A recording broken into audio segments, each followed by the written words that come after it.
Greetings, I am Kayla Braggs. I'm currently a first-year PhD student at the University of Florida studying agriculture communications. If someone would have told me 5 years ago that I would actively be pursuing a career in agriculture, I would most likely laugh and follow up with the question, what makes you think I want to be a farmer? Like most people, I believed that agriculture was only farming. I didn't think that food started and ended at the grocery store, but I didn't really understand the intricacies of getting food from the farms to our dinner tables. That perspective was forever changed when I joined Manners. And no, I don't mean etiquette classes. I'm talking about minorities in agriculture, natural resources, and related sciences, the premier organization for me to gain professional, academic, and personal development in the agriculture industry. I remember my first Manners conference. It was in Overland Park, Kansas, just outside of Kansas City. The only place I know where you can sneak away to cross state lines and get some of the best barbecue you've ever had in your life. From inside a gas station. That conference showed me that what I thought I knew about agriculture was not even scratching the surface of all the possibilities it had to offer. Have you ever really sat down and thought about how the cotton in your jeans, the eggs you ate for breakfast, the rice in your Friday night takeout, or even the timber in the building we're all sitting in are connected? They all have something to do with agriculture. Webster's dictionary defines impact as having a direct effect or lasting change onto someone or something. Agriculture is one of the only universal things that directly affects and has a lasting change on every single person around the world. Agriculture is also unique because, especially recently, there are two camps of people that have formed. The Grow Up in Ag group, which represents people who did 4-H, did FFA, most likely come from a generational farming family and or even attended a land-grant university to study agriculture so that they continue in the industry that they know and love to keep it moving forward. The other side of the equation, someone like me, are the grow to love it category. And these are people who stumbled across this field on accident and after seeing all of the amazing things that can be done to feed the world, have stuck with it and see themselves doing nothing else.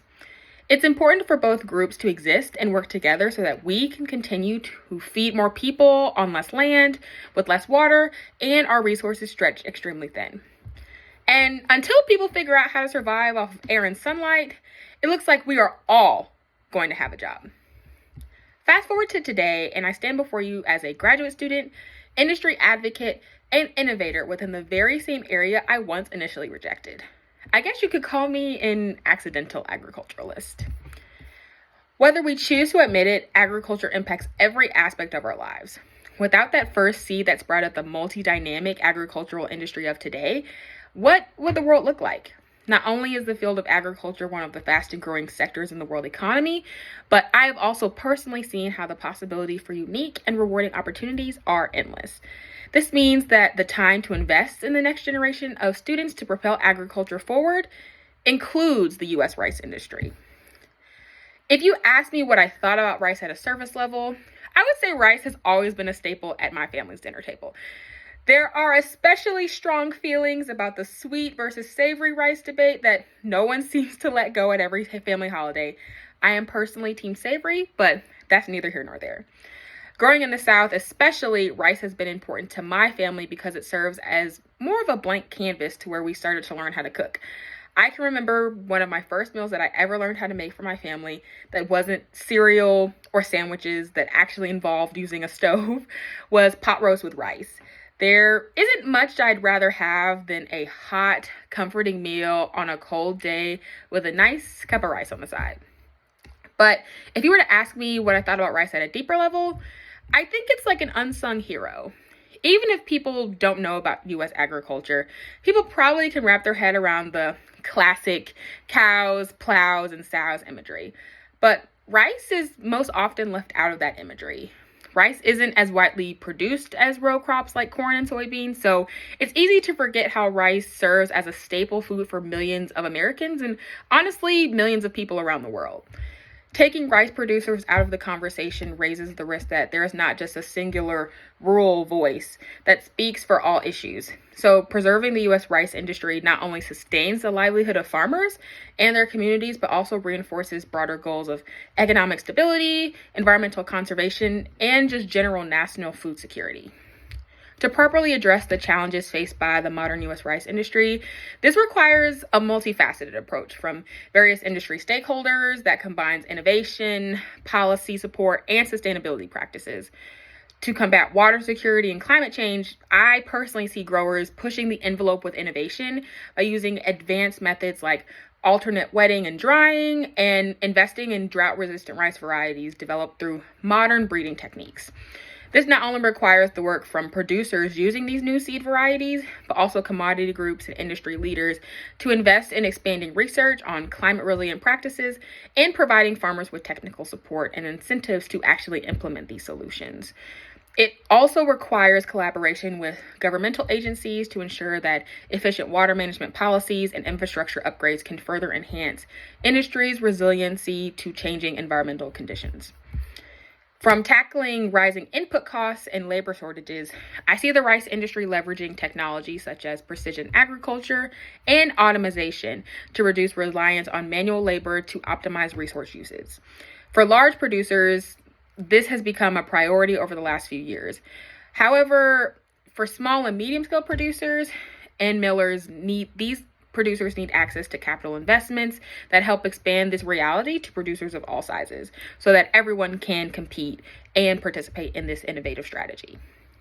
Simultaneously, supporting environmentally friendly farming through incentives for sustainable practices and diversifying branding for U.S. rice, such as reduced pesticides, organic certifications, and other high-quality labels, I can see meet evolving consumer demands while also addressing environmental regulations and strengthening its competitiveness in global markets. By combining technological innovation, supportive policies, and sustainability-focused initiatives, the U.S. rice industry can navigate its challenges and secure a sustainable future. Now that I've given you some food for thought, and it was a lot, I will kind of let the numbers speak for themselves. The U.S. rice program includes producers from 6 major states: Arkansas, Louisiana, Mississippi, Missouri, Texas, and California. The U.S. rice is one of the top producers in the world, with rice contributing billions of dollars to its annual economy. And because the world population will increase to about 2.2 billion people in 2050, world farmers will have to grow about 70% more food than what is now being produced. Whether you live in the Mississippi Delta or the Texas Panhandle, spend your days packaging rice for a Fortune 500 company or on the brink of your next innovation in rice production, the rice industry is changing faster than your daily newsfeed, and the possibility for unique and rewarding career opportunities are endless. For this impact to be the greatest, it is imperative that we continue preparing the next generation of industry leaders to find comprehensive, long-lasting, and sensible solutions to the industry's challenges.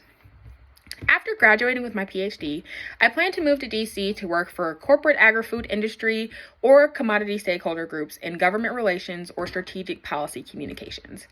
My goal is to become the Secretary of Agriculture for the U.S. and create a sustainable but equitable environment for all farmers and ranchers.